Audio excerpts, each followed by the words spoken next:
आयुक्तालय कॉलेज शिक्षा राजस्थान के इस प्लेटफॉर्म ज्ञान सुधार सक्सेस साथी में आपका एक बार फिर स्वागत है।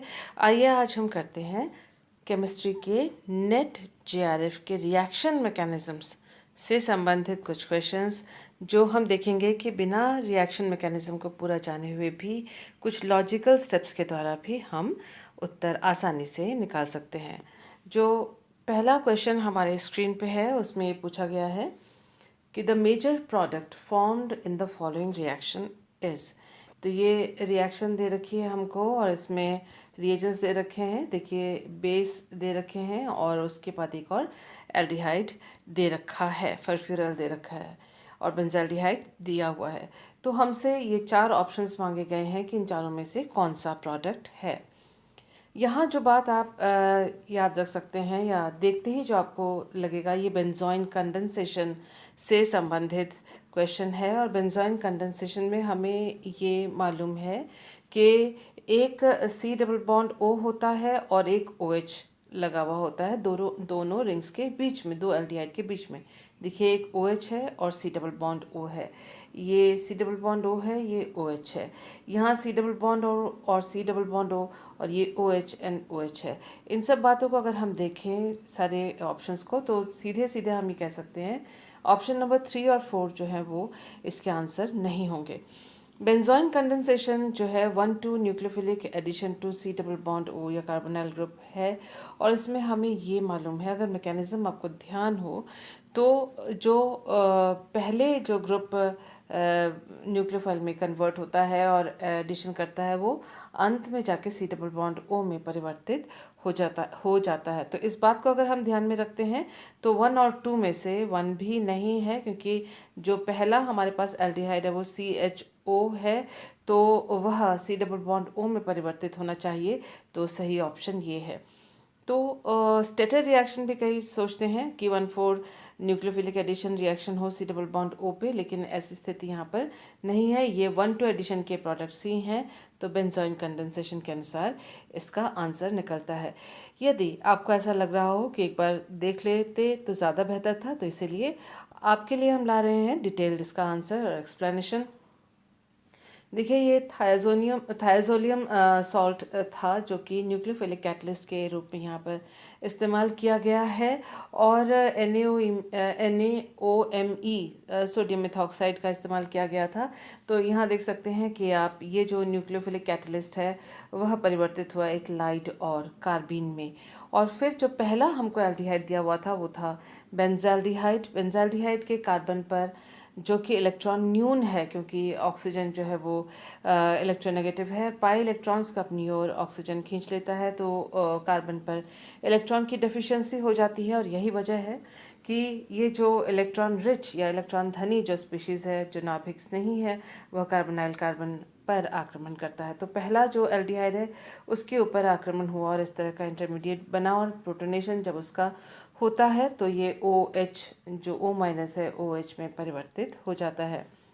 अब एक और बेस था सोडियम मेथॉक्साइड। सोडियम मेथॉक्साइड अब इस प्रोटॉन को लेकर निकल जाता है। देखिए H माइनस यहाँ से निकल गया और C जो है कार्बन जो है, जो न्यूट्रल कार्बन था, अब वो C माइनस में परिवर्तित हो गया। देखिए ये रिवर्सल ऑफ पोलैरिटी है, इसलिए क्योंकि C डबल बॉन्ड O जो होता है उस पर यूजुअली प्लस चार्ज आता है कार्बोनाइल कार्बन पर, लेकिन आप देख सकते हैं जो कार्बोनाइल कार्बन से ये जो कार्बन हमको प्राप्त हुआ है, इसमें अब जो चार्ज है वो है माइनस। सो ये रिवर्सल ऑफ पोलैरिटी हुआ, अम्पोलंग का एक एग्जाम्पल हुआ। और आप देख सकते हैं कि सेकंड जो एल्डिहाइड है यहाँ फर्फ्यूरल, या फिर आप एल्डिहाइड ही से कहें, सेकंड एल्डिहाइड के कार्बोनाइल कार्बन पर फिर न्यूक्लियोफिलिक अटैक हुआ इस न्यूक्लियोफाइल का, और ओ जो है वो पाई बॉन्ड के अपने इलेक्ट्रॉन्स लेके, कार्बन ऑक्सीजन के पाई बॉन्ड के इलेक्ट्रॉन्स लेकर अपनी ओर चला जाता है और वो O माइनस में कन्वर्ट हो जाता है। तो ये मध्यवर्ती हमें मिला, और जिसमें हमने देखा कि जो बेंजाल्डिहाइड का जो कार्बन था उसके ऊपर जो ऑक्सीजन था वो OH के रूप में यहाँ परिवर्तित हो गया है। अब जो मीडियम में प्रोटॉन है उससे इसका प्रोटोनेशन हुआ और वो OH में दोनों ये अब आ गए हैं इस फॉर्म में, क्योंकि अब की बार इसका प्रोटोनेशन हुआ है O माइनस का। और हम देख सकते हैं कि ऑक्सीजन हाइड्रोजन बंध के जो इलेक्ट्रॉन्स हैं उसको ऑक्सीजन अपनी ओर खींच लेता है, और ये जो H है वो H+ के रूप में यहाँ से निष्कासित होता है, और उसको निष्कासित करने में मदद करता है सोडियम मेथॉक्साइड का मेथॉक्साइड आयन। और इस तरह से हमें यहाँ पर O- मिला, जो कि उस कार्बन पे है जो कि बेंजाल्डिहाइड का कार्बोनाइल कार्बन था, उसके ऊपर आ गया है O- चार्ज। अब ये क्योंकि कैटलिस्ट था थायोजोलियम सॉल्ट, तो थायोजोलियम सॉल्ट का वापस निकलना यहाँ से लाजमी है।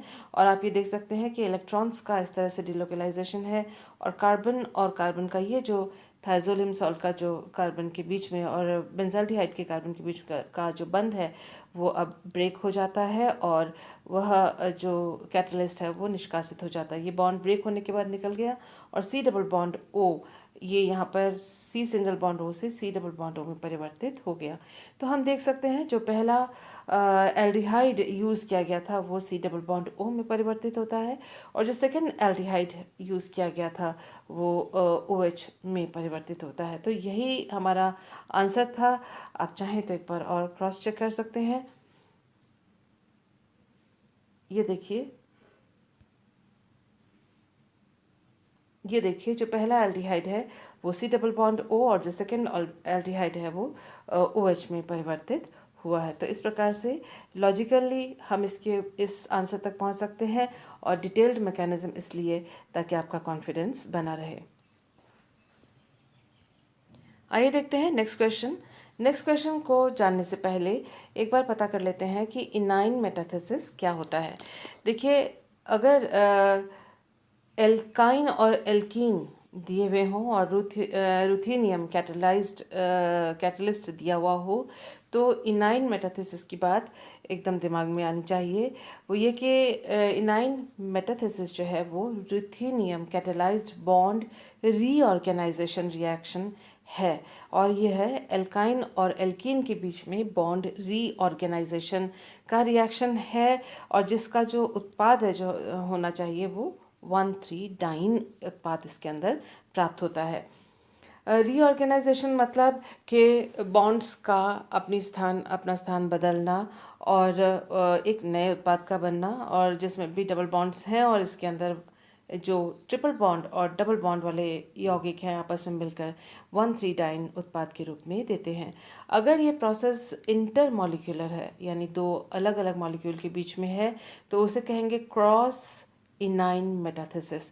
क्रॉस एल्डोल भी आपने पढ़ा हुआ होगा, जो भिन्न भिन्न मॉलिक्यूल्स के डिफरेंट मॉलिक्यूल्स के बीच में जो रिएक्शन होता है उसको क्रॉस रिएक्शंस कहते हैं। तो क्रॉस इनाइन मेटाथेसिस होगा। अगर यह इंट्रामॉलिक्यूलर प्रोसेस हुआ, यानी एक ही मॉलिक्यूल के अंदर इनाइन मेटाथेसिस हो रहा है, तो रिंग क्लोजिंग रिएक्शन भी इसको कहते हैं, और इसको साइक्लो आइसोमराइजेशन रिएक्शन भी कहते हैं। उसका मतलब अगर एक ही मॉलिक्यूल के अंदर इनाइन मेटाथेसिस होती है तो रिंग क्लोजिंग होती है, और साइक्लो आइसोमराइजेशन यानी साइक्लिक यौगिक हमें उत्पाद के रूप में प्राप्त होता है। इस बात को ध्यान में रखते हुए आइए देखते हैं हमारा नेक्स्ट क्वेश्चन। 4 मार्क्स का ये क्वेश्चन है और बहुत ही आसान है। आप देख सकते हैं कि यहाँ पर आपको इनाइन दिया हुआ है, और यहाँ पर दिया हुआ है रुथेनियम का कैटलिस्ट। तो इन्होंने पूछा है कि ए प्रोडक्ट क्या होगा, उसके बाद एक एल्कीन दिया हुआ है C डबल बॉन्ड C, और पूछा है कि बी क्या होगा। जो ऑप्शंस हमको दिए हुए हैं ये 4 ऑप्शंस हैं टोटल, और हमको जो पहली बात मालूम है कि इनाइन मेटाथेसिस से 1,3-डाइन हमें प्राप्त होगा उत्पाद के रूप में। तो ए में जो है वो 1,3-डाइन ढूंढने की कोशिश करते हैं। तो हम देखेंगे कि ये जो ऑप्शन है, ऑप्शन नंबर 4, उसमें डाइन तो है ही नहीं। फिर ऑप्शन नंबर 3, इसमें भी 1,3-डाइन नहीं है। ऑप्शन नंबर 2 में 1,3-डाइन है, ये देखिए यहाँ पर बना हुआ है ये ऑप्शन नंबर 2 में। उसी तरह से ऑप्शन नंबर 1 में भी 1,3-डाइन है। तो उसका मतलब सीधे सीधे ऑप्शंस को देखते हुए हम ये कह सकते हैं 3 और 4 इसके आंसर नहीं होंगे। तो इन दोनों में से कौन सा आंसर है ये पता करने के लिए हम नेक्स्ट रिएक्शन को देखते हैं। नेक्स्ट रिएक्शन अगर आप ध्यान से देखें तो वो है डियल्स एल्डर रिएक्शन। डियल्स एल्डर रिएक्शन में हमारे पास एक 1,3 डाइन है, इसका मतलब डाइन है, और एक यहाँ पर डाइनोफाइल यानी एल्कीन यहाँ पर है। इन दोनों के बीच में होगा डियल्स एल्डर रिएक्शन। डियल्स एल्डर रिएक्शन अगर है तो फिर हमको देखना पड़ेगा कि जो इसकी स्टीरियोकेमिस्ट्री है प्रोडक्ट्स की वो किस प्रकार से है। तो हम इसमें देखते हैं कि ये तल के नीचे, ये तल के नीचे ये जो दो एस्टर ग्रुपिंग्स यहाँ पर हैं वो डबल बॉन्ड के, जो कि ये जो डबल बॉन्ड था ये वाला डबल बॉन्ड के कार्बन है, ये मतलब ये जो डबल बॉन्ड है वो उसके दोनों कार्बन इस पोजीशन पे हैं। तो हम देख सकते हैं कि ये जो दोनों तल से नीचे हैं और ये हाइड्रोजन तल से ऊपर है, अबव द प्लेन। यहाँ देख रहे हैं हम कि ये दोनों एस्टर ग्रुप्स जो कि इस एल्कीन से आए थे या डाइनोफाइल से आए थे वह भी तल के ऊपर है और हाइड्रोजन भी उसी तल में है। तो तीनों का एक ही तल पे होने से बेहतर ऑप्शन जो होता है वो है एक तल से ऊपर होना और दो तल से नीचे होना। तो अगर उसका मतलब ये है, हमें ये भी मालूम है कि डियल्स एल्डर रिएक्शन की स्टीरियोकेमिस्ट्री ये है कि वह दोनों ही जो डाइनोफाइल के जो दोनों ही ग्रुप्स होंगे वो अगर यहाँ सिस है तो उत्पाद में भी सिस होने चाहिए, अगर यहाँ ट्रांस है तो यहाँ पर भी ट्रांस उत्पाद में होने चाहिए। तो यहाँ जो स्टेबिलिटी आएगी वो ये कि यहाँ पर तीनों OH ग्रुप एक ही तल पे हैं। ये तीनों जो सब्स्टिट्यूएंट्स हैं हाइड्रोजन और जो एस्टर ग्रुपिंग है तल से ऊपर एक ही तल में है, और इसमें दो तल से नीचे जो कि डियल्स एल्डर के नियम के हिसाब से है और एक तल से ऊपर। So this is more better, जो स्टीरियोकेमिस्ट्री या इसमें त्रिबिम्बाधा कम है और इसमें ज़्यादा स्टेबिलिटी है। यही कारण है कि जो आंसर होगा ऑप्शन नंबर 1 होगा और ऑप्शन नंबर 2 भी कैंसल्ड होगा। सो अगर हम पूरे सॉल्यूशन को देखना चाहें तो देखते हैं, आइए। अगर इस सॉल्यूशन को पूरा ना भी करें तो भी आपको आंसर मिल जाएगा। ये जो आंसर का एक्सप्लेनेशन हम आपको क्वेश्चन के बाद में या आंसर निकालने के बाद में देते हैं वो इसलिए ताकि आपको पूरी जानकारी रहे, जो कि आगे कहीं दूसरे क्वेश्चंस में या दूसरे एग्जामिनेशंस में आपको यूज़ आए या आपका फ़ायदा कर सके। तो ये रहा E9 मेटाथिसिस हुआ है रुथेनियम सॉल्ट के साथ। ये सबस्ट्रेट हमको दिया गया था और इस तरह से 1,3 डाइन हमें प्राप्त हुआ था। और फिर इस 1,3 डाइन को हमने यहाँ लिखा है, ये जो एल्कीन था यानी डाइनोफाइल था उसका हमने यहाँ पर यूज़ किया है। तो ये देखिए एक तल से हाइड्रोजन ऊपर है और ये दो जो सब्स्टिट्यूएंट्स हैं वो तल के नीचे हैं। This would be the most stable product. आइए देखते हैं नेक्स्ट क्वेश्चन। ये भी 4 मार्क्स का क्वेश्चन है और इसमें हमको एक एग्जाम दिया हुआ है जिसका ब्रोमिनेशन हो रखा है और हमको ये 4 ऑप्शंस दे रखे हैं रिएक्शंस के सीक्वेंस के, और पूछा गया है इसमें से कौन सा इस उत्पाद को हमें प्रदान करेगा। देखिए कि ये जो दिख रहा है कि यहाँ पर इस 5 मेंबर्ड रिंग में ऑक्साजोल में आप देख सकते हैं ये ऑक्सीजन, ये नाइट्रोजन और ये कार्बन, 3 कार्बन तो 3 एटम्स तो यहाँ से इस मॉलिक्यूल से ही आ रहे हैं और हमको दो एटम्स और चाहिए जो कि यहाँ से हमको जो अनसैचुरेटेड कंपाउंड या ट्रिपल बॉन्डेड दिया हुआ है एल्काइन वाला उससे प्राप्त होगा। तो इनमें से कौन सा सबसे सटीक उत्तर है इसके लिए?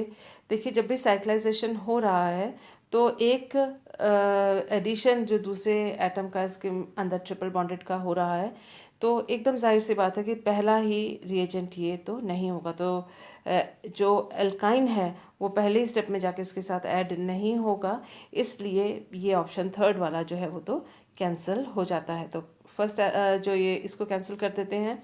नेक्स्ट हम देखते हैं जो बाकी ऑप्शंस हैं उसमें दिया हुआ है कि ये एक बेस दिया हुआ है पहली बार, उसके बाद पहले में यहाँ पर उन्होंने रिडक्शन के लिए दिया हुआ है और यहाँ पर उन्होंने ब्रोमिनेशन के लिए दिया हुआ है। तो ब्रोमिनेशन इसका और फर्दर तो क्या होगा, तो इसलिए ये ऑप्शन भी कैंसिल है। अगर हम रिडक्शन पहले कर लेते हैं तो एडिशन होना मुश्किल होता है, तो रिडक्शन पहला केस नहीं होगा। तो ये 2, 3, 4 ये तीनों ही ऑप्शंस नहीं होंगे। और ये जो पहली बार जब हमको अगर सबसे पहली बार अगर बेस दिया हुआ है तो फिर एक प्रोटॉन का निष्कासन होता है, न्यूक्लियोफाइल तैयार होता है और फिर रिएक्शन आगे बढ़ सकती है। इसलिए एक यही ऑप्शन है और ये तीनों ऑप्शंस नहीं हैं जैसे कि मैंने आपको बताया। अब आप कह सकते हैं कि हमें किस प्रकार से तसल्ली होगी, या हम अगर जानना चाहें कि इसका सीक्वेंस ऑफ रिएक्शन क्या है, तो देखिए सबसे पहले बेस जो है उसने प्रोटॉन निकाला और उसके बाद फिर एक सी डबल बॉन्ड सी के साथ एडिशन हुआ। उसके बाद यहाँ पर जो COCH3, देखिए सी डबल बॉन्ड O है, कार्बोनाइल कीटोनिक ग्रुप है यहाँ पर, और CH3 है। COCH3 का हम ब्रोमिनेशन कर सकते हैं तो CH2Br यौगिक बनता, CH2Br ग्रुप बनता है। और उसके बाद जब हम सोडियम बोरोहाइड्राइड NaBH4 के साथ जब इसका रिडक्शन करेंगे तो सी डबल बॉन्ड O जो यहाँ पर था वो COH में रिड्यूस हो जाता है। तो इस तरह से ये यौगिक हमें इस ऑक्साइम से प्राप्त होता है। आइए देख लेते हैं इसका मैकेनिज्म। आंसर इसका 1 है ऑप्शन। तो इसी ऑप्शन को लेते हुए हम इसका जो रिएक्शन, नॉट मैकेनिज्म, रिएक्शन को हम देख लेते हैं। ये ऑक्साइम से शुरू हुए, बेस ने प्रोटॉन निकाला और उसके साथ ही Br- भी इसके अंदर से निकल गया, तो ये हमारा हुआ ट्रिपल बॉन्डेड कंपाउंड जिसमें कि ऑक्सीजन के ऊपर माइनस है। तो एक न्यूक्लियोफाइल की तरह इसने कार्य किया। ये दोनों जो मॉइटीज़ हैं या आपस में जुड़ गए और इस तरह से जो ट्रिपल बॉन्डेड कार्बन ये जो यहाँ पर है और इस कार्बन, इन दोनों के बीच में एडिशन हुआ और इस तरह का हमको इंटरमीडिएट प्रोडक्ट मिला। इसके बाद ऑक्सीजन जो है ये इस वाले कार्बन पर, जो कार्बोनाइल ग्रुप से लगा हुआ जो कार्बन है, उस पर जाकर वो जुड़ता है और इस तरह से 5 मेंबर रिंग हमको मिलेगा, और जिसमें COCH3 साइड में लगा हुआ है। और एसिडिक मीडियम में ब्रोमिनेशन अगर करें तो देखिए एक हाइड्रोजन हटकर उसकी जगह CH2Br इस तरह से जुड़ गया है। और फिर जब इसका हम रिडक्शन करेंगे तो सी डबल बॉन्ड O जो है वो OH में परिवर्तित हो जाएगा। तो इसी तरह से हमको 1,2-ऑक्साजोल डेरिवेटिव जो है, 1,2-एक्सोजोल का जो एक डेरिवेटिव है वो उत्पाद के रूप में हमें प्राप्त होगा। आइए देखते हैं नेक्स्ट क्वेश्चन। नेक्स्ट क्वेश्चन भी 4 मार्क्स का क्वेश्चन है और इसमें पूछा गया है कि the major product in the following reaction is. तो हमको ये टोसाइलेट वाला एक कंपाउंड दिया हुआ है, हमको दिया हुआ है एक सल्फोन, और वो सल्फोन इस तरह से जो कि टेट्राजॉइल जो ये 1 2 3 4 4 नाइट्रोजन है, टेट्राजॉइल सल्फोन हमको दिया हुआ है, और एक हमें एल्डिहाइड दिया हुआ है। जो जो मेन अपने को यहाँ देखना है SO2, और देखते ही SO2 और एल्डिहाइड अगर हम देखें और साथ में एक बेस देखें NaHMDS सोडियम हेक्सामिथाइल डाइमिथाइल सिलेन जो कि बेस का कार्य करता है, ये अगर तीनों हम देखते हैं तो हमें एकदम से जूलिया ओलिफिनेशन रिएक्शन की याद आनी चाहिए। आइए देखते हैं कि जूलिया ओलिफिनेशन रिएक्शन में क्या होता है। देखिए जूलिया ओलिफिनेशन रिएक्शन में सल्फोन और एल्डिहाइड का अगर बेस के प्रेजेंस में रिएक्शन करते हैं तो एल्कीन प्राप्त होते हैं। जो सल्फोन के साथ जुड़ा हुआ जो एल्काइल ग्रुप होता है वह जाके CHO और जो एल्डिहाइडिक कार्बन है उसके साथ एक डबल बॉन्ड बनाता है, और ऑक्सीजन इसमें से, एल्डिहाइड का जो ऑक्सीजन है वो यहाँ से निकल जाता है। वो उसको मॉडिफाई करके एक और रिएक्शन बनाया गया जिसे कहते हैं जूलिया कोसियंस्की ओलिफिनेशन रिएक्शन। इसकी खासियत ये है कि इसमें ई एल्कीन उत्पाद के रूप में प्राप्त होते हैं, and this is a one pot reaction. One pot reaction मतलब एक ही पात्र के अंदर, एक ही कंटेनर में या एक ही अपरेटस के अंदर सारे रिएजेंट्स डालने के बाद एक ही बार में वो रिएक्शन हो जाती है, जो कि एक बहुत कन्वीनियंट, जो बहुत सहूलियत भरी बात है। तो हम देखते हैं कि ई ऑप्शन हम इसमें से देखेंगे। प्रोडक्ट हमसे पूछा गया है, तो प्रोडक्ट हम देखते हैं कि हमको जो नया डबल बॉन्ड बना है, मिला है इस वाले कार्बन जो कि सल्फर से जुड़ा हुआ है सल्फोन के, और ये वाला कार्बन जो कि एल्डिहाइडिक कार्बन है, इन दोनों के बीच में एक नया डबल बॉन्ड तैयार होता है जो कि ई फॉर्म, ई यानी एंटीजन यानी ट्रांसफॉर्म, ट्रांस आइसोमर प्राप्त होगा, ये हमको ध्यान में रखना है। तो वो जो देखिए आप यहाँ पर जो दिस इज कार्बन कार्बन, और यहाँ पर ऑक्सीजन की सीध में कार्बन, यानी दो कार्बन हैं चेन में। तो आइए देखते हैं इनमें से कौन सा, दो एक्स्ट्रा कार्बन है यहाँ पर। तो आइए देखते हैं ऑक्सीजन से पहले दिस इज़ 1 CH2 और 1 CH2, बाकी ये तो है ही, लेकिन ये दोनों हैं, इसका हमने ध्यान रखना है। और यहाँ पर एक कार्बन है, ये हमें ध्यान में रखना है। तो आइए देखते हैं किस में है इन चारों मॉलिक्यूल्स में। तो पहले जो बॉन्ड नया जो बना है वो ये डबल बॉन्ड बना है, ये नया डबल बॉन्ड बना है, ये नया डबल बॉन्ड बना है, ये नया डबल बॉन्ड बना है। ये वाला जो बॉन्ड था वो ये रहा, ये रहा, ये रहा और ये रहा, ये तो पहले से ही था। तो जो ये सर्कल में मैंने डबल बॉन्ड्स दिखाए हैं उनको हम देख लेते हैं कि ये ई होने चाहिए, पहली शर्त तो ये है। तो इसमें देखते हैं कि ये जो है ई है, ये हो सकता है, ये भी ई है, ट्रांस है, हो सकता है। और ये देखिए सिस है, क्योंकि दोनों जो एल्काइल ग्रुप्स हैं वो एक ही दिशा में हैं, या दोनों हाइड्रोजन यहाँ पर एक ही दिशा में हैं।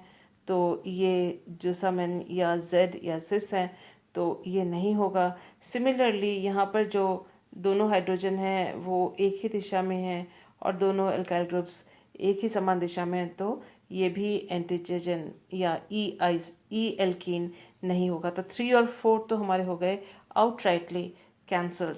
हमारे पास रहा 1 और 2। 1 और 2 में हम देखते हैं कि इसमें ये भी ट्रांस है, जबकि इसमें जो फॉर्म है वो इस तरह से, जहाँ पर कार्बन है एल्डिहाइड का, उसी दिशा में ये CH2 जुड़ा हुआ है। तो वो सिर्फ देखिए यहाँ जो एल्डिहाइड है कार्बन का, उस दिशा में ये पूरा जो ग्रुप है उधर की तरफ नहीं है। तो ये इसको देखते हैं, ये एल्डिहाइड कार्बन था, उसकी दिशा में ये वाला ग्रुप है, ये देखिए यहाँ पर। So the answer 2, option 2 is the correct answer. ये इसका जो स्टीरियोकेमिस्ट्री है वो इसकी तरह नहीं है, जबकि ये जूलिया कोसिंस की रिएक्शन जो है, ऑलिफिनेशन जो है, उसमें इसके अंदर कोई परिवर्तन नहीं आता है इस रिएक्शन के द्वारा। तो जो एल्डिहाइड से जुड़ा हुआ जो कार्बन चेन है वो जैसा है वैसा ही रहना चाहिए, नया जो बना है वह ट्रांस होना चाहिए। इन शर्तों को अगर हम देखते हैं तो ये भी कैंसिल आउट हो जाता है। So second option is the correct option due to Julia Kocienski olefination reaction, जो कि एक मॉडिफाइड जूलिया ओलिफिनेशन रिएक्शन है। आइए देख लेते हैं इसका mechanism. This is the mechanism Julia जो कोसिंस्की ओलिफिनेशन रिएक्शन है, जो कि एक मॉडिफाइड जूलिया ओलिफिनेशन रिएक्शन है, उसका अगर आप मैकेनिज़्म चाहते हैं तो इस तरह का मैकेनिज़्म है इसका। इसको हम डिटेल में अभी नहीं करेंगे। आप इसको वीडियो को अगर आप नोट करना चाहते हैं, पॉज करके इसको आप नोट डाउन कर सकते हैं। ये इलेक्ट्रॉन्स के मूवमेंट्स दिखाए गए हैं। बस मैं आपको इतना बता दूं कि जो बेस यूज़ किया गया था, उस बेस ने यहाँ से एक प्रोटॉन निकाला, जिसकी वजह से यहाँ C- एक न्यूक्लियोफाइल तैयार हुआ है, और इस तरह से आगे रिएक्शंस होकर ट्रांस एल्कीन या ई एल्कीन उत्पाद के रूप में प्राप्त हुआ है। आइए देखते हैं नेक्स्ट क्वेश्चन। नेक्स्ट क्वेश्चन जो हमारे स्क्रीन पे है वो है 4 मार्क्स के लिए, और इसमें पूछा गया कि इन चारों रिएक्शंस में से इनके रेट्स कौन से किस प्रकार से होंगे। अगर हम ध्यान से देखें इन रिएक्शंस को तो हम पाएंगे कि जो पहला और दूसरा रिएक्शन है वो सिमिलर है, और थर्ड एंड फोर्थ रिएक्शन वो भी सिमिलर रिएक्शंस हैं, एक जैसे रिएक्शंस हैं। पहले और दूसरे में व्हाट इज़ द डिफरेंस? देखिए इन दोनों में डिफरेंस है NO2 ग्रुप का, इसमें NO2 ग्रुप नहीं है।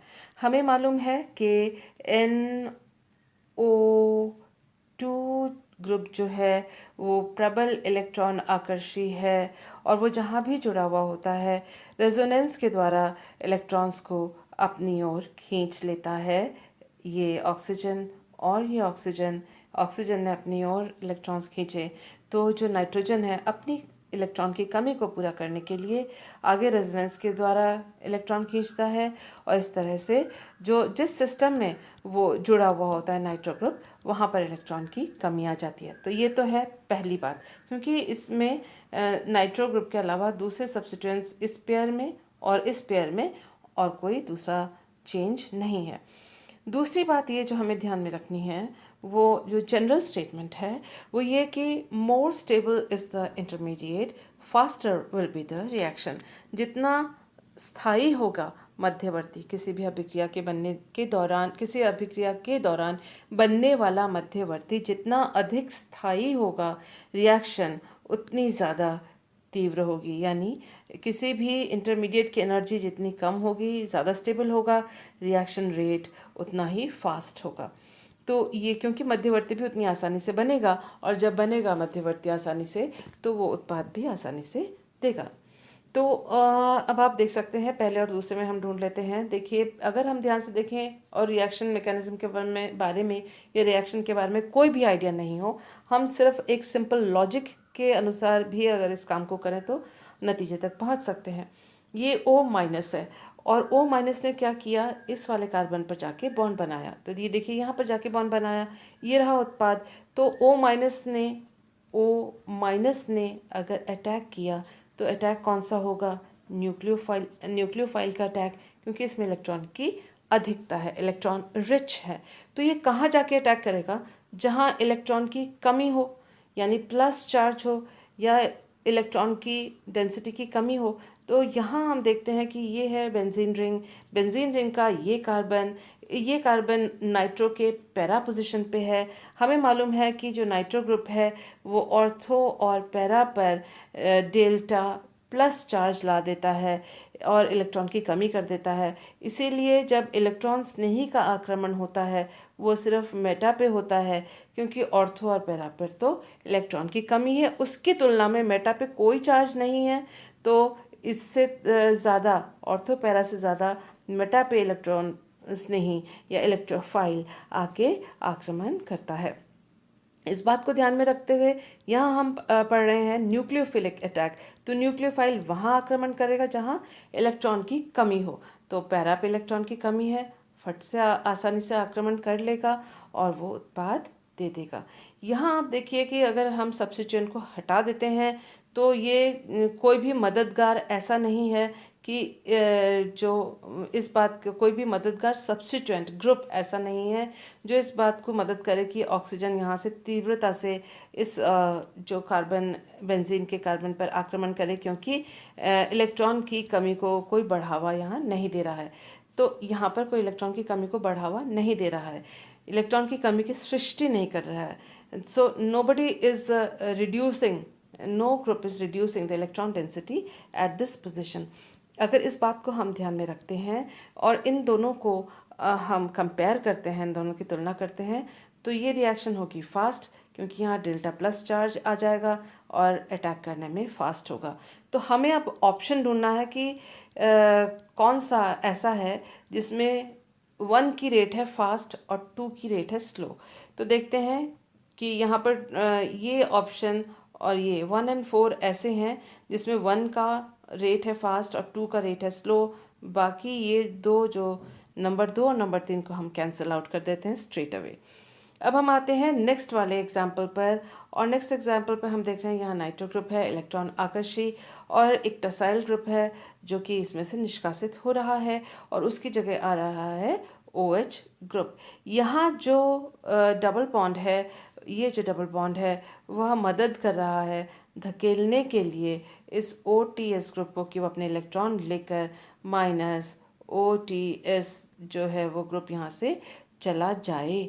अगर ये चला जाता है, OTS ग्रुप चला जाता है, तो ऐसे स्थिति में जो यहाँ चार्ज रह जाएगा वो चार्ज रह जाएगा प्लस, यहाँ प्लस रह जाएगा, इस जगह पे प्लस रह जाएगा, सॉरी, क्योंकि इस जगह पे रह जाएगा प्लस और इस जगह पे रह जाएगा प्लस।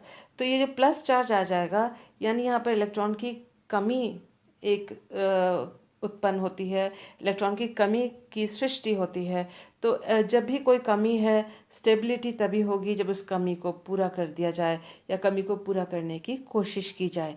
तो यानी ऐसा समूह हमको चाहिए, अगर इलेक्ट्रॉन कम हो गया है तो इलेक्ट्रॉन दाता समूह हमको चाहिए।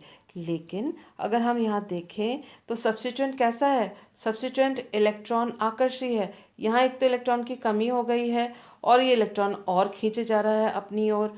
तो उसका मतलब क्या हुआ कि इलेक्ट्रॉन की कमी है, उस कमी को, इस कमी को, यहाँ जो इलेक्ट्रॉन की कमी है इसको अपनी ओर इलेक्ट्रॉन खींच के और ज़्यादा कम कर रहा है। और जहाँ, उससे बड़ी बात है, जहाँ प्लस चार्ज है उसी के निकट में वो प्लस चार्ज एक और क्रिएट करता है, उत्पन्न करता है अपने रेजोनेंस प्रभाव के द्वारा या मीजोमेरिक प्रभाव के द्वारा, या आप कह सकते हैं -m प्रभाव के द्वारा।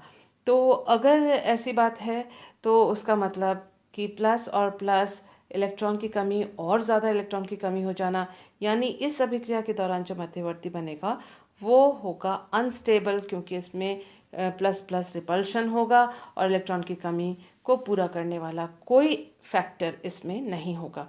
तो हमको अब ढूंढना है ऐसा ऑप्शन जिसमें ये जो रेट है, 3 का रेट, नंबर 3 का रेट हो जाएगा कम, क्योंकि बनने वाला मध्यवर्ती होगा अनस्टेबल। नंबर 4 का जो रेट होगा वो हाई, क्योंकि इसको अस्थायी करने में कोई नहीं है। तो उसका मतलब हमारे पास ऑप्शन कौन सा है? 4 की रेट ज़्यादा है और 3 की रेट है कम। सो ये जो फर्स्ट वाला ऑप्शन है वो क्रॉस हो गया। हमारे पास आंसर रहा आंसर 4, जो लास्ट ऑप्शन है। ये देखिए, पहले की ये फास्ट था तो 1 फास्ट है, और उसके बाद ये फास्ट था, 4 फास्ट था, तो 4 फास्ट है। Answer is option number 4। आइए इसकी डिटेल्स थोड़ी सी देख लेते हैं ताकि समझने में और आसानी हो। ये देखिए, यहाँ जो मध्यवर्ती बना है, वो जो यहाँ जो इस वाले रिएक्शन में जो मध्यवर्ती बना है, यहाँ पर प्लस चार्ज उत्पन्न हुआ है और जो नाइट्रो ग्रुप है इलेक्ट्रॉन्स को ले जा रहा है और इस जगह पे भी प्लस चार्ज लेकर आ रहा है। तो यहाँ पर इलेक्ट्रॉन की बहुत ज़्यादा कमी हो गई, जिसकी वजह से जो कार्बोकेटायन मध्यवर्ती है वो अनस्टेबल हो गया। तो ये जो रिएक्शन है, जो टोसाइलेट ग्रुप का निकल जाना, और ऐसी स्थिति पे जहाँ पर एकदम साथ वाले कार्बन पे प्लस चार्ज है, तो ये होगी स्लो। जो पहला रिएक्शन था उसमें ये आकर्षी, इलेक्ट्रॉन आकर्षी समूह है और यहाँ पर अपने -m प्रभाव के द्वारा मेसोमेरिज्म के -m यानी इलेक्ट्रॉन्स ले जा रहा है। तो यहाँ पर प्लस चार्ज आंशिक उत्पन्न हो रहा है और जिसकी वजह से ऑक्सीजन का O- का यहाँ पर अटैक आसान हो रहा था। This was the first fast reaction. First पहला रिएक्शन भी था और फास्ट भी था। आइए देखते हैं नेक्स्ट क्वेश्चन। नेक्स्ट क्वेश्चन जो हमारे स्क्रीन पे है, इसमें 4 मार्क्स के लिए है। ये पूछा गया है कि इस तरह से थैलियम नाइट्रेट और मिथेनॉल के साथ ये रिएक्शन है और एक साइक्लोएल्कीन दिया हुआ है, कौन सा प्रोडक्ट मिलेगा? ये प्रोडक्ट मिलेगा। और हमसे पूछा गया है इस प्रोडक्ट के बनने में इनमें से कौन सा मध्यवर्ती होगा जो इस उत्पाद को बनाने में मदद करेगा, या कौन सा मध्यवर्ती इस रिएक्शन के दौरान बनेगा। देखिए, इसमें जो ये तो पक्का है कि 6 membered transition, 6 membered ring transition state बनेगा। तो आइए देख लेते हैं इसका मैकेनिज्म कैसा है, और हम इसकी स्टीरियोकेमिस्ट्री पर, क्योंकि ये जो सारे कंपाउंड्स हैं इसमें एक चीज़ है कि स्टीरियोकेमिस्ट्री में अंतर के द्वारा भी हम इसका आंसर निकाल सकते हैं।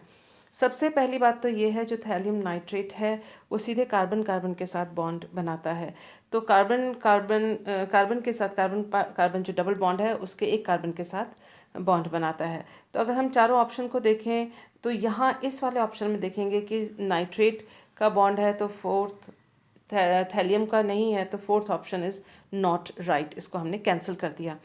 दूसरी चीज़ ये है कि इस अभिक्रिया के दौरान जो OCH3 ग्रुप है वो भी कार्बन के साथ बॉन्ड बनाता है। तो यहाँ पर OCH3 कार्बन के साथ, रिंग के साथ नहीं है, तो हमने इसको भी कैंसिल कर दिया। अब बचे हैं 1 और 2 ऑप्शंस। 1 और 2 ऑप्शन में हम ये देख रहे हैं कि यहाँ पर ये 6 सदस्यीय वलय है जबकि जो उत्पाद है वो 5 सदस्यीय वलय है। उसका मतलब सीधे सीधे ये है कि ये जहाँ जो कार्बन कार्बन जो बॉन्ड है वो शिफ्ट हो रहा है और रिंग कॉन्ट्रैक्शन हो रहा है। तो या तो ये जो कार्बन कार्बन बॉन्ड है वो इस कार्बन से बॉन्ड बनाए, या फिर आप कह सकते हैं ये वाला कार्बन कार्बन शिफ्ट यहाँ पर हो रहा है। तो इनमें से कौन सा होगा? जो आपको थोड़ा सा आपको कंफ्यूज करने के लिए स्थिति दी हुई है वो है हाइड्रोजन को इन्होंने एक्सियल पोजीशन पे दिया हुआ है या हाइड्रोजन को ट्रांस पे दिया हुआ है, ये समझाने के लिए, क्योंकि आपके दिमाग में है कि एंटी एलिमिनेशन जो है वो फास्ट होता है। लेकिन हम और यहाँ पर जो थैलियम नाइट्रेट वाला जो समूह है वो एंटी पोजीशन पे यहाँ पर रखा हुआ है। तो देखिए यहाँ रिंग कॉन्ट्रैक्शन है, हाइड्रोजन का एलिमिनेशन नहीं है, तो हाइड्रोजन का एंटी पोजीशन हमें कोई मदद करने वाला नहीं है। तो उसका मतलब हाइड्रोजन एंटी है या नहीं, उससे हम अभी ताल्लुक़ नहीं रखेंगे। और हमें जो ध्यान रखना है कि रिंग कॉन्ट्रैक्शन है तो कार्बन कार्बन जो है वो शिफ्ट होगा। तो वो कहाँ इजीली शिफ्ट होगा? जब वो एंटी पोजीशन पे रहेगा। एंटी पोजीशन यानी ये निकल रहा है, उसके जस्ट ऑपोजिट एंटी पे ये वाला कार्बन कार्बन है बॉन्ड जो कि यहाँ पर शिफ्ट होगा। ये वाला जो बॉन्ड है ये यहाँ पर इस पे शिफ्ट होगा, और इस वजह से इसका एंटी इस वाले लीविंग ग्रुप के एंटी होना ज़्यादा ज़रूरी है, पहली बात। दूसरी बात ये है कि ये साइज़ में बड़ा है, साइज़ में बड़ा है तो वो इक्वेटोरियल एक्सियल में होगा तो रिपल्शन ज़्यादा पैदा करेगा। तो उस हिसाब से भी, नज़रिए से भी 1 वाला ऑप्शन ठीक नहीं है। और सेकंड में ऑप्शन में ये इक्वेटोरियल पे है, रिपल्शन कम है, पहली बात। दूसरी बात ये है कि ठीक इसकी स्टीरियोकेमिस्ट्री इतनी सही है कि ये जहाँ से जा रहा है उसके ठीक ऑपोजिट में 180 ऑपोजिट ट्रांस पे ये सीसी बॉन्ड है जो शिफ्ट होके आ रहा है। तो दोनों चीज़ें इसके अंदर थी। Second option is correct because जो स्टेरिक रिपल्शन और इलेक्ट्रॉनिक रिपल्शन है उसमें कम है, मिनिमम है, और बॉन्ड की पोजीशन जो शिफ्टिंग बॉन्ड है उसकी पोजीशन भी करेक्ट स्टीरियोकेमिस्ट्री पे है। तो आंसर इज़ ऑप्शन नंबर 2। यहाँ आप देखिए कि आपको इसके मैकेनिज्म और रिएक्शन की जानकारी की पूरी ज़रूरत नहीं थी। आप लॉजिकली भी आप इसके ऊपर डिडक्शन से, लॉजिकल स्टेप से आप यहाँ तक आंसर तक पहुँच सकते हैं। वो बात अलग है कि आपकी जानकारी और तसल्ली के लिए हम इसका रिएक्शन भी यहाँ पर दे रहे हैं। देखिए इस तरह से थैलियम नाइट्रेट जो है रिएक्ट करेगा डबल बॉन्ड के साथ, और ये यहाँ पर जो प्लस चार्ज के क्रिएट होते ही OMe आके उससे जुड़ जाएगा, और उसके बाद ये जो कार्बन कार्बन बॉन्ड है उसके इलेक्ट्रॉन्स इसके यहाँ पर शिफ्ट हो जाएंगे, और वो ये वाला बॉन्ड था। और फिर आप देख सकते हैं कि यहाँ से एक OMe ग्रुप और CHOMe ग्रुप यहाँ पर तैयार हुआ, और फिर उसका प्रोटोनेशन उसका एक और मिथेनॉल के साथ रिएक्शन होता है, और इस प्रकार से हमको जो उत्पाद ये वाला है वो यहाँ से प्राप्त हो जाता है। तो अगर आपको बीच की जो इन्फॉर्मेशंस हैं लिखने की ज़रूरत होती है, वीडियो पॉज करके इन इन्फॉर्मेशंस को अपने आगे की जानकारी के लिए या कॉन्फिडेंस के लिए लिखते चले जाइएगा। नेक्स्ट क्वेश्चन हमारे स्क्रीन पे है 4 मार्क्स के लिए वंस अगैन, और ये भी बहुत आसान सा रिएक्शन, आसान सा डिडक्शन से, आप लॉजिकल डिडक्शन से यहाँ तक पहुँच सकते हैं। आप ये देख रहे हैं कि आपको दिया हुआ है एक इंडोल का न्यूक्लियस, और ये पूछा गया है कि BF3 इथॉक्साइड के साथ आपने इसका रिएक्शन करवाया, और रिएक्शन करवाने के बाद ये हमको 4 जो हैं ऑप्शंस दे रखे हैं, और इन 4 ऑप्शंस में से कौन सा सही है। तो देखिए पहले में दे रखा है कि ये जो साइड चेन है, ध्यान दीजिए ये जो साइड चेन है वो बेंजीन रिंग के ऊपर आके जुड़ी है।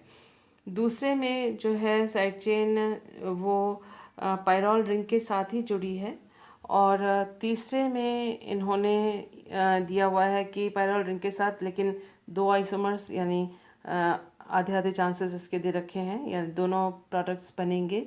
जो लेबल्ड जो कार्बन है यहाँ पर आप देख सकते हैं कि इसकी पोजीशन एक बार यहाँ है और एक बार उसकी रिंग के साथ 2, यहाँ पर 3 पे और यहाँ पर 2 पे है। ये ध्यान देने वाली बात है।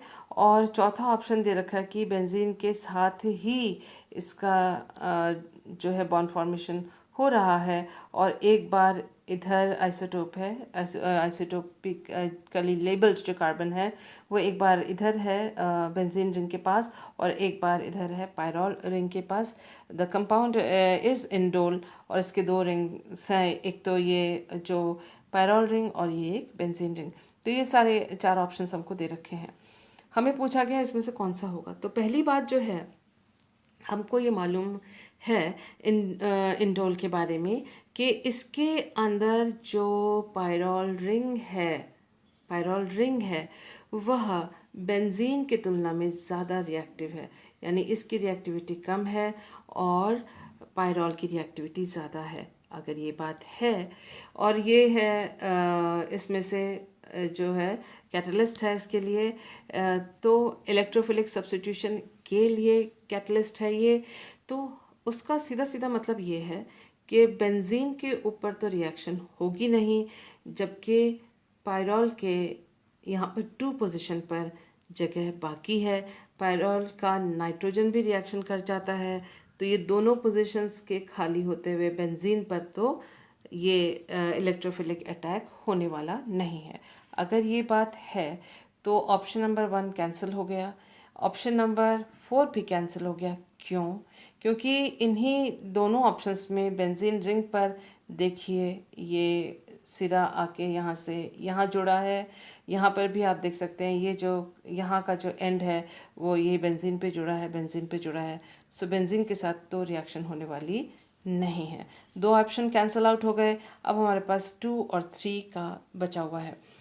2 और 3 का जो ऑप्शन बचा हुआ है, हम देख सकते हैं कि इसमें एक 5 मेंबर रिंग बनेगी। इसमें थोड़ा सा आपको रिएक्शन का के बारे में मालूम होना चाहिए। So let us see how the reaction happens.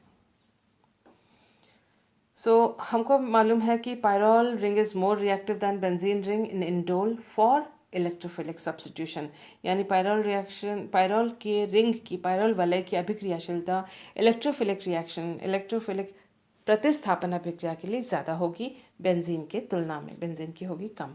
पहली बात। दूसरी बात यह है कि electrophilic substitution takes place in benzene ring of indole only after C3 C2 and N are substituted. अगर इनमें सब्स्टिट्यूशन इनमें और इनमें सब्स्टिट्यूशन है तभी बेंजीन रिंग के साथ होगी। ये बात हमने पहले भी देख ली थी। आइए देखते हैं। ये देखिए BF3 के साथ यहाँ पर O प्लस तैयार हुआ, BF3 के ऊपर माइनस चार्ज तैयार हुआ। तो अब ये इलेक्ट्रोफाइल हो गया, इलेक्ट्रोफिलिक सब्स्टिट्यूशन होगा। नाइट्रोजन अपने electrons, lone pair of electrons यहाँ शिफ्ट करेगा, और ये पाई बॉन्ड के इलेक्ट्रॉन्स ये तीसरे कार्बन पे आएंगे, जो कि एक जो नॉर्मल प्रोसीजर है। ये नाइट्रोजन है, इसके lone pair of electrons, let me make it more clear. ये नाइट्रोजन है, इसके लोन पेयर ऑफ इलेक्ट्रॉन्स हैं, और ये है यहाँ पर हाइड्रोजन है, इसने अपने लोन पेयर ऑफ इलेक्ट्रॉन्स यहाँ दिए। ये बेंजीन का हिस्सा है जिसको नहीं बनाया, और ये जो है अपने शिफ्ट किए C3 में। तो C3 पे इलेक्ट्रॉन की अधिकता हुई इस तरह से इलेक्ट्रॉन के शिफ्ट की वजह से, तो यहाँ जो O+ है वो C3 में जाके जुड़ेगा। तो O+ जो है C3 में जुड़ेगा। यहाँ तक आपको समझ में आ गया। C3 में जुड़ेगा और 5 सदस्यीय वलय बनेगा। 5 क्यों? एक तो ये जो हरे रंग से मैंने मार्क किया 1 2 3 4, और ये यहाँ जाके देखिए ये जो एटम है कार्बन ऑक्सीजन बॉन्ड है, ये यहाँ से देखिए आप टूट रहा है, तो ये रहा। तो इस तरह से 5 सदस्यीय वलय ये बना, और जो आइसोटोपिक लेवलिंग थी वो ये वाली थी, वो यहाँ पर है।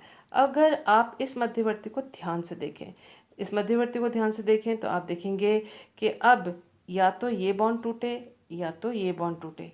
दोनों की संभावना 50-50% है। क्यों? क्योंकि ये भी CH2 CH2 CH2 CH2 सारे CH2 हैं, यहाँ कोई प्रतिस्थापित नहीं लगा हुआ, और ये पूरा सिमेट्रिकल है।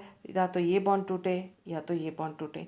तो अगर ये वाला बॉन्ड टूटता है, ये वाला बॉन्ड टूटता है, ये बॉन्ड टूटता है, तो आप देखें कि इधर से ये वाला स्टेप पूरा होगा और ये बॉन्ड टूटकर C2 में आके जुड़ेगा यूँ, और उसके बाद यहाँ से जो हाइड्रोजन का लॉस होगा और फिर दोबारा ये प्रोडक्ट बनेगा, 1 2 3 4 टेट्राहाइड्रोकार्बाजॉल बनेगा। और अगर ये बॉन्ड टूटता है, जिसकी भी संभावना 50% बराबर है, तो फिर हमको ये प्रोडक्ट मिलेगा जिसमें ऑक्सीजन जो जिसमें जो लेबल्ड कार्बन है वो इधर आएगा। तो हम ये देखते हैं कि 50-50 चांसेस हैं इसके बनने के, 50-50 चांसेस हैं इस प्रोडक्ट के बनने के, जहाँ पर ऑक्सीजन यहाँ पर जुड़ा हुआ है, ऑक्सीजन नहीं, जो कार्बन लेबल्ड कार्बन वो यहाँ पर है, और 50% चांसेस है कि लेबल्ड कार्बन यहाँ पर हो। यहाँ पर एक हरे रंग का डॉट बनाना यहाँ पर छूट गया है, तो मान लीजिए यहाँ एक हरे रंग का डॉट है, तो आधा चांस है, 50% चांस है ये लेबल्ड कार्बन यहाँ आए, आधा % चांस है, 50% चांस है लेबल्ड कार्बन यहाँ पर आए। तो क्योंकि इन दोनों के बॉन्ड्स के टूटने के 50-50 चांसेस हैं, आधे आधे चांसेस हैं, और ये यहाँ माइग्रेट करेगा तो हमको ये उत्पाद मिलेगा जिसमें ये लेबल्ड कार्बन हो, और ये बॉन्ड टूटेगा तो हमको ये उत्पाद मिलेगा। जो हमारा ऑप्शन है, आइए देख लेते हैं कौन सा है। ऑप्शन है आंसर नंबर 3, जिसमें एक बार लेबल्ड कार्बन इधर है और लेबल्ड कार्बन इधर है। इसमें आपको थोड़ा सा जो रिएक्शन के बारे में जानकारी होनी चाहिए थी। आइए देखते हैं next question. Again it is of 4 marks, और इसमें हमको एरोमेटिसिटी, एंटी एरोमेटिसिटी, होमो एरोमेटिसिटी, इसके बारे में, नॉन एरोमेटिक कंपाउंड, इन सब के बारे में पूछा है। बहुत मज़ेदार और इसी सा क्वेश्चन है 4 मार्क्स के लिए। आइए देखते हैं इसमें क्या होता है। देखिए, इन्होंने बोला है मैच करने के लिए, ये दिया है 1 2 3 और 4, और यहाँ पर हमको दिया हुआ है PQRS, किसके साथ कौन मैच करेगा। तो हम जैसे कि अब तक करते आए हैं, जो रॉन्ग ऑप्शन है उनको सबसे पहले कैंसिल आउट करते चले जाएंगे, और राइट ऑप्शन को फिर हम उसमें से ढूंढ लेंगे, बिना डिटेल्ड पूरे वर्कआउट को किए हुए, पूरे रिएक्शन को पूरे डिटेलिंग में करने की ज़रूरत नहीं होती है। कैंसिल आउट करके आप ऑप्शन को पकड़ लेते हैं, आंसर को पकड़ लेते हैं। तो पहला है इजी, इसमें साइक्लोटेट्राइन दिया हुआ है, इसमें कितने इलेक्ट्रॉन्स हैं, इसमें है 8 इलेक्ट्रॉन्स, और इसमें किसका रिएक्शन करा है, पोटेशियम के साथ, ये रहा। और करने के बाद जो हमको मिलेगा वो ये आयन मिलेगा। कितने इलेक्ट्रॉन्स है इसमें, 10 पाई इलेक्ट्रॉन्स है, 10 पाई इलेक्ट्रॉन्स है, और 2 पोटेशियम के चार्ज, पोटेशियम के आयंस इसके साथ जुड़े हुए हैं। वो इम्पॉर्टेंट नहीं है, बात इम्पॉर्टेंट ये है कि ये 10 पाई इलेक्ट्रॉन हो गया और ये हो गया एरोमेटिक। उसका मतलब 1 का आंसर जो है वो P है। तो हमको इन चारों में से वो ढूंढना है जिसमें 1 का मैचिंग, जो इसके साथ रिएक्शन से बनने वाला जो ये बना है वो एरोमेटिक है। तो P जो यहाँ पर बनेगा, that is 1 is for aromatic. तो हमें यहाँ से ढूंढना है कौन सा है। तो ये देखें हम, ये नहीं है, ये दोनों कैंसिल, ये दोनों में से कोई एक आंसर है। तो हम 2 पे पहुँचते हैं। 2 भी साइक्लोटेट्रा ऑक्टाटेट्राइन दिया हुआ है, और दिया हुआ है सल्फ्यूरिक एसिड के साथ इसका रिएक्शन। सल्फ्यूरिक एसिड से इसका प्रोटोनेशन होता है, और एक CH2 जो है वो CH3 में परिवर्तित हो जाता है, क्योंकि डबल बॉन्ड का प्रोटोनेशन हुआ, एक कार्बन पर एक हाइड्रोजन आके जुड़ा, तो एक हाइड्रोजन तो पहले से ही था, एक और हाइड्रोजन जुड़ गया, तो यहाँ पर CH2 हो गया, यानी ये sp3 कार्बन हो गया। और sp3 कार्बन होते ही हम देखते हैं इलेक्ट्रॉन्स पहले कितने थे, पहले 8 पाई इलेक्ट्रॉन्स थे, और यहाँ पर प्रोटॉन के साथ रिएक्शन, प्रोटोनेशन होने के बाद जो मध्यवर्ती हमें प्राप्त हुआ है उसमें मिला है 6 pi. This is 6 pi electron compound. अब 6 पाई इलेक्ट्रॉन कंपाउंड है, प्लानर रहेगा, तो समतलीय रहेगा, तो इसके अंदर जो है रेजोनेंस होने में थोड़ी सी तकलीफ़ होगी, और क्योंकि ये जो यहाँ पर गैप ज़्यादा आ गया है, तो ये पकड़ हो जाएगा, इस तरह से मुड़ सा जाएगा, और इस तरह से मुड़ेगा ताकि ये जो 6 पाई इलेक्ट्रॉन्स हैं आपस में किसी तरह से जो इनके p ऑर्बिटल्स हैं ओवरलैप हो सकें, और इसमें स्थायित्व आ सके। इस तरह के जो कंपाउंड्स होते हैं उनको कहते हैं हम होमो एरोमेटिक कंपाउंड। होमो एरोमेटिक कंपाउंड, और तो नंबर 2 जो है वो हो गया होमो एरोमेटिक। इसमें से हम ढूंढते हैं कौन सा ऑप्शन है। ये दोनों तो नीचे वाले कैंसिल हो चुके थे, इन दोनों में ढूंढते हैं। देखिए, इसमें देखते हैं नंबर 1 पी जो हमें चाहिए था, नंबर 2s जो हमें चाहिए, नंबर 2r दिया हुआ है, दिस इज़ रॉन्ग। तो सेकंड ऑप्शन रॉन्ग है। Our answer is option number 1। तो इस तरह से हम पहुंच सकते हैं अपने आंसर तक बड़ी आसानी से। ये ध्यान रखिए कि हमने सारे को वर्कआउट नहीं किया है, बाकी जो इन दोनों का क्या हुआ वो हमने देखा नहीं है, हमने कैंसिल आउट किया और हम अपने आंसर हमें अपना आंसर मिल गया। लेकिन फिर भी आपकी जानकारी के लिए आइए देखते हैं आगे क्या होता है बाकी दोनों ऑप्शन के साथ, ताकि आपको अगर इनमें से कुछ आगे नेक्स्ट एग्जामिनेशंस में या आने वाले एग्जामिनेशंस में कुछ आपको ऑप्शन मिल जाए तो आपको मदद मिल जाए।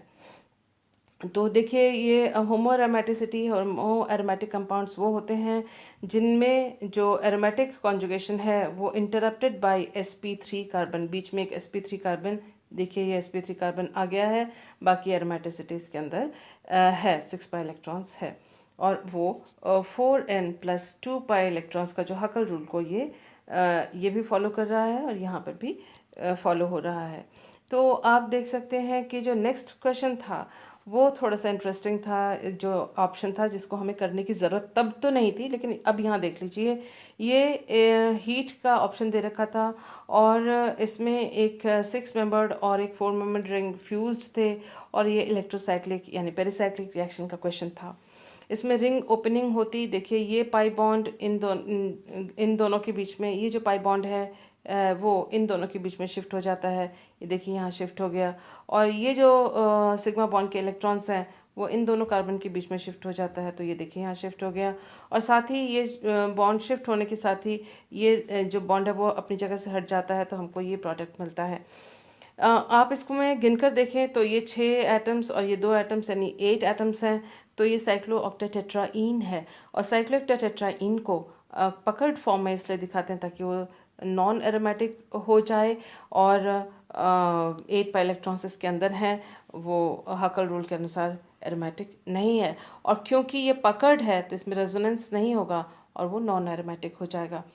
लास्ट जो हमारे पास था वो पायरीन का था। पायरीन में अगर हम इलेक्ट्रॉन्स गिने, उसमें अगर आप इलेक्ट्रॉन्स गिने तो आप देखेंगे कि इसके अंदर 14 पाई इलेक्ट्रॉन्स हैं, और इसका जब पोटेशियम के साथ रिएक्शन करवाया गया, वही जो हमने पहले देखा था, इस तरह से 2 इलेक्ट्रॉन्स इसको मिल जाते हैं, 16 पाई इलेक्ट्रॉन्स होते हैं। हकल्स रूल को ये नहीं फॉलो करता, और ये हो गया 4n pi electron, and this is anti aromatic. तो अगर हम ऑप्शन को देखें कि 3 का R और 4 का Q, तो हम देख लेते हैं यहाँ पर है कि नहीं। ये देखिए 3 का R और 4 का Q, तो जो हमारा आंसर था वो पूरी तरह से सही था, लेकिन इतना पूरा वर्कआउट करने की ज़रूरत नहीं थी, उससे पहले ही हम आंसर तक पहुंच जाते। ये भी आपको समझ में आ गया होगा।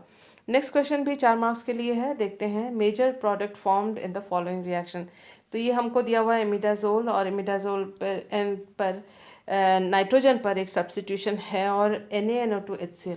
अगर हमको इसका रिएक्शन मालूम भी नहीं है तो भी हमको इतना तो अंदाज़ा है कि इसमें डायजोटाइजेशन हो रहा है, यानी N2Cl एक ग्रुप है जो जुड़ने वाला है।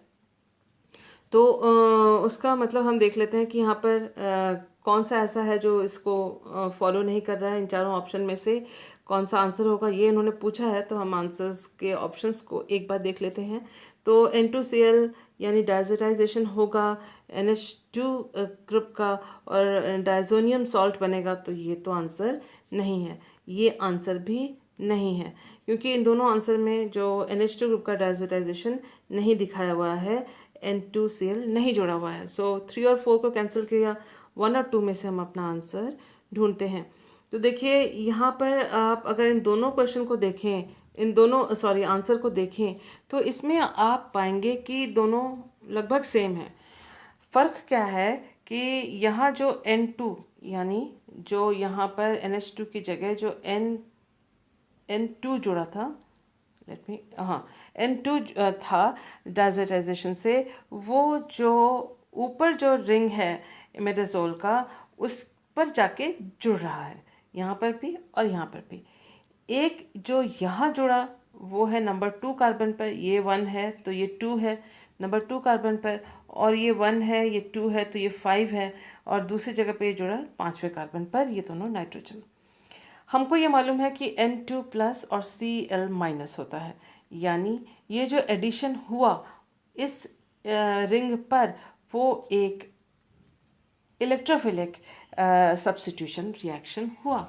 अब इलेक्ट्रोफिलिक सब्स्टिट्यूशन रिएक्शन हुआ, अगर हमें कुछ डिटेल नहीं मालूम है तो हमको एक बात तो मालूम है कि इसके अंदर जो सब्स्टिट्यूशन होगा, सबसे पहले जो इमिडाजोल रिएक्शन का रिंग जो होता है, उसके नाइट्रोजन कंटेनिंग जो रिंग होती है उसके अंदर जो थर्ड कार्बन है, सॉरी फिफ्थ कार्बन है और फोर्थ कार्बन है, इन दोनों पर ही सब्स्टिट्यूशन होता है।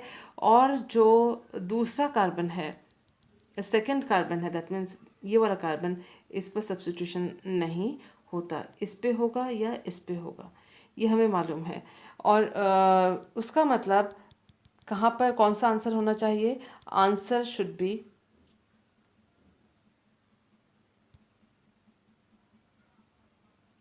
ये दोनों कैंसिल थे, तो हम देखते हैं कि ये पांचवें कार्बन पे जाके जुड़ा है, तो आंसर इज राइट। वैसे भी एक बार को मान लीजिए कि आपको ये नहीं याद था कि पांचवें कार्बन पर अटैक होगा और C2 पे अटैक जो है वो उससे बहुत अनस्टेबिलिटी आ जाएगी, मध्यवर्ती में जो बनने वाला मध्यवर्ती है वो अनस्टेबल हो जाएगा। अगर मान लो एक बार ये नहीं भी मालूम है तो भी आप देख सकते हैं कि नाइट्रोजन एंड नाइट्रोजन, यहाँ भी नाइट्रोजन और यहाँ भी nitrogen, too much of repulsion जो इसमें इलेक्ट्रॉनिक रिपल्शन होगा। आप इसको यूं सोचते हुए भी एक बार लॉजिक लगा सकते हैं कि ये जो एडिशन होगा उस तरफ होगा जहाँ ये दोनों नाइट्रोजन्स नहीं हैं। अब आप ये कह सकते हैं कि NH2 तो यहाँ लगा हुआ है, वेरी सिंपल, ये तो सिंगल बॉन्ड है, ये आराम से इसको रोटेशन करके उधर की तरफ हो जाएगा। So you will get this reaction. और इस तरह से आप देख सकते हैं पांचवें वाले कार्बन पर जो है सब्स्टिट्यूशन, इलेक्ट्रोफिलिक सब्स्टिट्यूशन हुआ है। So this answer was also very easy. हम आ गए हैं अपने वीडियो के लास्ट क्वेश्चन पर। अगर आपको ये वीडियो और ये सॉल्यूशंस आपको समझ में आते हों और अच्छा लगता है तो वीडियो को लाइक ज़रूर करिए, इसलिए ताकि वो हमको एक इंस्पिरेशन देता है कि हम और भी वीडियोस आपके लिए बनाएं। तो देखते हैं इस वाले क्वेश्चन में क्या हुआ है। इन्होंने पूछा है what is the major product. इसमें थोड़ी सी स्टीरियोकेमिस्ट्री है और रिएक्शन मैकेनिज्म भी है। तो ये क्वेश्चन जो है रिएक्शन मैकेनिज्म और स्टीरियोकेमिस्ट्री दोनों में ही दोनों के वीडियो में ही डाला जा सकता है। तो आप देख सकते हैं कि यहाँ पर प्रोटोनेशन किया गया है और एक है 3 मेंबर्ड रिंग। तो 3 मेंबर्ड रिंग आपको मालूम ही है कि 4 मेंबर्ड रिंग की तुलना में ज़्यादा अनस्टेबल होता है। 4 मेंबर्ड रिंग जो है ज़्यादा स्थायी और 3 सदस्यीय वाला जो है 3 मेंबर्ड रिंग कम स्थायी, क्योंकि उसमें 3 मेंबर्ड रिंग में स्ट्रेन है जो है वो ज़्यादा होता है। हमारे पास ये 4 ऑप्शंस दिए हुए हैं, यहाँ सिर्फ एक रिएजेंट दिया है, दैट इज़ एसिड प्रोटोनेशन। अब प्रोटोनेशन से ये रिंग टूटेगा, ये पक्का है। तो अब देखते हैं कि इन्होंने 4 सदस्यीय वाले उत्पाद के रूप में दिए हुए हैं and they have given 3 membered ring वाले प्रोडक्ट। तो देखते ही अगर इन दोनों की तुलना की जाए, ऊपर वाले दोनों मॉलिक्यूल्स और नीचे वाले दोनों मॉलिक्यूल्स, तो हम देखते ही कह सकते हैं कि ये जो वाले बनेंगे वो काफ़ी स्ट्रेन्ड बनेंगे और ये प्रोडक्ट के रूप में नहीं आएंगे इनकी तुलना में। अब 4 सदस्य वाले में दोनों में अंतर क्या है, देख लीजिए कि एक में जो है C डबल बॉन्ड O उस तरफ या दोनों के बीच में है, दोनों अल्काइल ग्रुप्स के बीच में है, ठीक है। और दूसरी तरफ जो है ये जो प्रोडक्ट है इसमें C डबल बॉन्ड O ये लार्जर जो चेन है, बड़ा वाला चेन है, उसकी तरफ है। इन दोनों में बस इतना ही अंतर है। ये स्ट्रक्चरल आइसोमर्स हैं एक दूसरे के। आइए देखते हैं इनमें से कौन सा बनेगा। पहले प्रोटोनेशन किया तो जाहिर सी बात है सीधे ऑक्सीजन पे जाएगा, OH प्लस होगा। ऑक्सीजन बीइंग इलेक्ट्रोनेगेटिव, ये अपने इलेक्ट्रॉन्स लेकर और न्यूट्रल होना चाहेगा और निकल जाना चाहेगा। 2 ऑप्शंस हैं, देखिए ये OH प्लस बना है, तो एक तो या तो यहाँ से बॉन्ड टूटे, अगर यहाँ से बॉन्ड टूटता है तो आप देख सकते हैं कि यहाँ से बॉन्ड टूटने पर ये OH जो है इस ट्रिपल 3 मेंबर रिंग के साथ जुड़ा हुआ होगा, जो कि आप ये देख रहे हैं, ये जुड़ा हुआ है। और ये बॉन्ड टूटा है तो यहाँ प्लस चार्ज इस कार्बन पर आ गया है, जो कि आप यहाँ देख रहे हैं। दूसरा ऑप्शन देखते हैं। दूसरा ऑप्शन है कि ये जो बॉन्ड टूटे और इसके इलेक्ट्रॉन्स ऑक्सीजन अपने ओर लेकर और OH में परिवर्तित हो जाए, ये रहा। और इसमें आप देख सकते हैं जो प्लस, क्योंकि ये बॉन्ड टूटा है तो ये जो OH ग्रुप है वो मेन चेन, जो बड़ा वाला चेन है उसके साथ जुड़ा हुआ है। देखिए बड़े वाले चेन के साथ OH जुड़ा हुआ है, गुड। और फिर आगे देखते हैं कि चार्ज कहाँ आएगा। अब जो प्लस चार्ज आएगा वो प्लस चार्ज इस 3 मेंबर रिंग के इस जगह पर आएगा। सो ये बहुत अनस्टेबल इंटरमीडिएट है, तो ये नहीं बनेगा। अब आगे बढ़ते हैं, यहाँ तक पहुँच गए। अब यहाँ तक अगर पहुँच गए, नेक्स्ट है रिंग एक्सपेंशन, यानी ये 3 सदस्यीय वलय है, वो 4 सदस्यीय वलय में परिवर्तित होगा। हमने इससे पहले इस वीडियो में देखा था कि रिंग कॉन्ट्रैक्शन हुआ था। रिंग एक्सपेंशन और रिंग कॉन्ट्रैक्शन में एक CC बॉन्ड जो है उसके इलेक्ट्रॉन्स एक स्थान से दूसरे स्थान पर जाते हैं। तो हम यहाँ पर देख रहे हैं कि ये कैसे बनेगा, तभी जब ये जो CC बॉन्ड है ये टूट के यहाँ पर जो C+ है उसके साथ जाके जुड़ेगा, लेकिन बीच में आ रहा है OH। तो क्योंकि ये सिंगल बॉन्ड है तो इसके चारों ओर रोटेशन होना संभव है। तो इसका रोटेशन किया तो देख सकते हैं कि जो OH इधर था अब वो OH उधर हो गया। अब इसका CC बॉन्ड का, अब इसका स्टीरियो केमिस्ट्री जो है वो सही हुआ और इस अवस्था में ही इसका ट्रांसफ़र जो है इस कार्बन कार्बन बॉन्ड का आसान हो सकता है। अब इसका यहाँ पर से शिफ्ट हुआ, यहाँ से ये वाला बॉन्ड टूटा और आप देख सकते हैं कि ये जो मध्यवर्ती है वो बनता है। किस प्रकार से आप देख लीजिए, और ये यहाँ से क्योंकि टूट के यहाँ जा रहा है तो इस वाले कार्बन पर एक प्लस चार्ज आएगा। किस कार्बन पर आएगा, देखिए ये ब्रेक हो रहा है और ये वाला जो कार्बन जिसको इस पिंक डॉट से दिखाया गया है, यह कार्बन इस कार्बन के साथ जाके जुड़ेगा और जो प्लस चार्ज है वो इस जगह पे आएगा। मैं आपको दिखा देती हूँ, ये देखिए आप अपने स्क्रीन पे कि जो प्लस चार्ज है वो ऑक्सीजन से जुड़े हुए कार्बन पर प्लस चार्ज आ गया है और इस प्लस चार्ज वाले कार्बन पर 3 समूह जुड़े हुए हैं और इसके ऊपर कोई हाइड्रोजन ना तो पहले था और अभी भी कोई हाइड्रोजन नहीं है। तो इसको स्टेबल करने के लिए क्या, अब आप देख सकते हैं कि जो ऑक्सीजन और हाइड्रोजन बॉन्ड के इलेक्ट्रॉन्स हैं वो शिफ्ट हुए हैं यहाँ पर, और ये जो ऑक्सीजन हाइड्रोजन बॉन्ड है वो टूट गया है और जो इलेक्ट्रॉन शिफ्ट हुए हैं वो C+O बना रहे हैं। इस तरह से जो कार्बन के इलेक्ट्रॉन की कमी है वो भी पूरी हो गई और जो OH ग्रुप है वो C+O में परिवर्तित हो गया। और अब आप देखिए कि ये जो डबल बॉन्ड O है वो उस दिशा में है जिस दिशा में बड़े वाला ग्रुप इस इनिशियल सबस्ट्रेट में था और इस फाइनल प्रोडक्ट में है। So the answer is answer number 2 इस हिसाब से जो कि आपने देखा। तो दिस इज़ द आंसर, ये रहा। So with that we come to an end of this video. मुझे उम्मीद है कि आपको वीडियो पसंद आया होगा। Thank you for being with me.